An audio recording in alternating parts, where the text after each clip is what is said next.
Hey everybody, what's going on? Welcome back to Calgary Barbell. Today we are here with Jimmy Paquet. Now Jimmy Paquet is a world's strongest man competitor.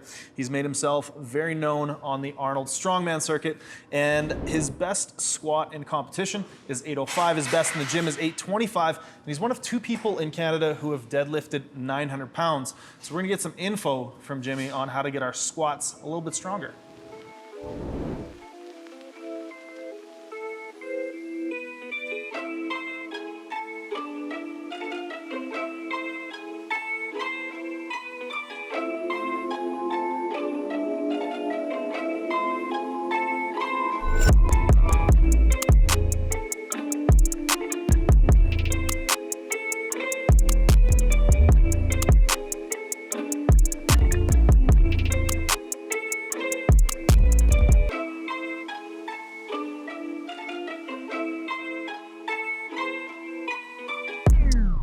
So what are your sort of first things you do when you get to the gym before you squat? Are you a big mobility guy? Do you do a lot of that kind of rolling and stretching before you get under the bar?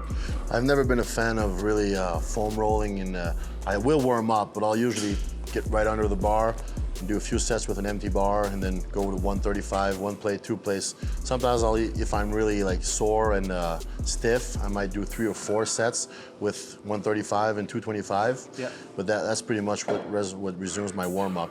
But lately I've been doing this crawl or push to get ready for, because JF's gonna be doing the Arnold, and there's the Wheel of Pain there. So we're doing this like twice a week these days. And I feel like that really gets a lot of blood rushing right into my quads and glutes. So that's a good warm up. I did it today and it felt great. Yeah.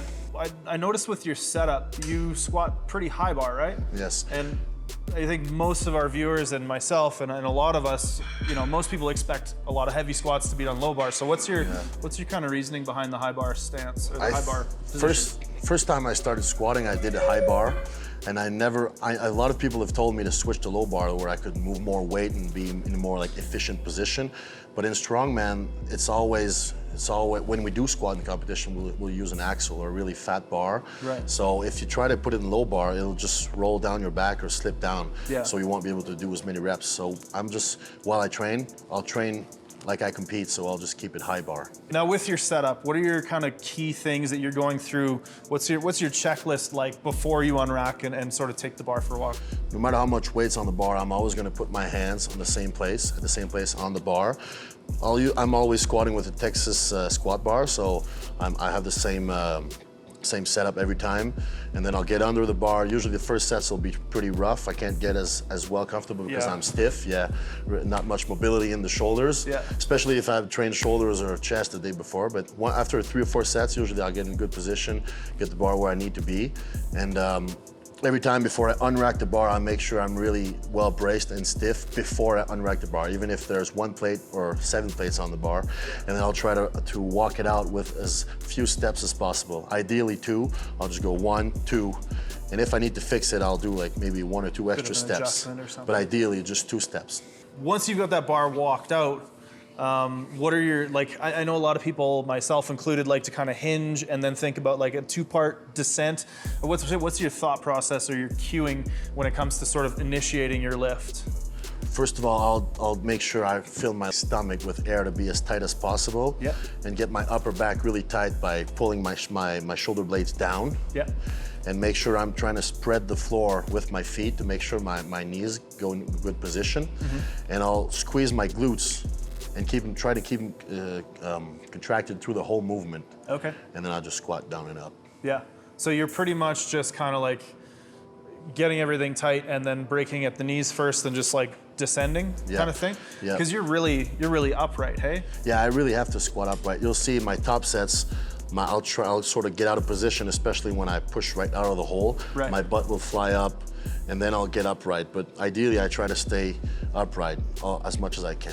Right. So then on the way up, are there things that you're trying to cue to prevent that like butt shooting up? Or what are you thinking about on those lower load sets where you're able to kind of maintain that upright position? Or like what's your sort of thought process when you're initiating the lift out of the bottom?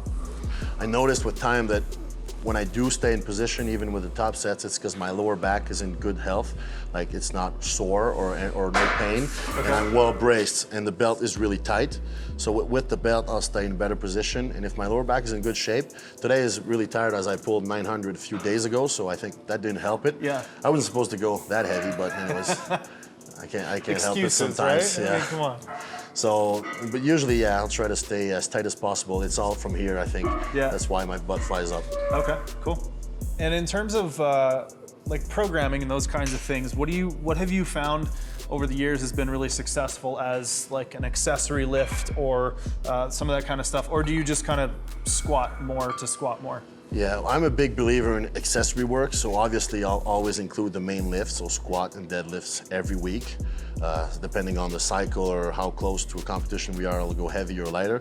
But yeah, after the lift, I'll think about using some accessory exercises to build the muscle or strengthen a certain muscle that this person in particular needs more. Yeah. So let's say a lot of people will just, especially in the powerlifting world, they'll just focus a lot on the squats and then a lot on the deadlifts, and sometimes that'll be it for the day. Right. So usually after that, the squat and deadlifts, or front squats or safety squat bar or cambered bar squats, I'll go to like leg presses, walk-in lunges, and even single leg or double leg curls and leg extension, kind of maybe look like bodybuilding work to get that leg and glute stronger. Yeah, yeah, so a lot of supplemental kind of. Yeah. So it makes for long workouts, lots of sets, lots of volume. Yeah. But for me, that's what's been working for many years now, and it's working more for the people I coach too. Awesome. Might come with the exception of beginner lifters where they need to learn the actual lifts. Right. So like squat, bench, and deadlift. So if I'm only having them squat, bench, and deadlift once or twice a week, I believe that's not quite enough to like show them how to actually perform the lift efficiently. Right. So I might have them do it 2 or 3 or even 4 times a week, sometimes lighter, other times heavier, to make them like learn how to do the lift properly. Yeah. Cool. Awesome, man. Well, I think that about wraps it up. So thank you to Jimmy Paquet for being here. Hopefully you all got something out of this. And if you have any questions for Jimmy, leave them in the comments below, and I'll try to pass those on and get his input on those. So thanks for watching. Tune in for the next one, and we'll see you all later. Thank you.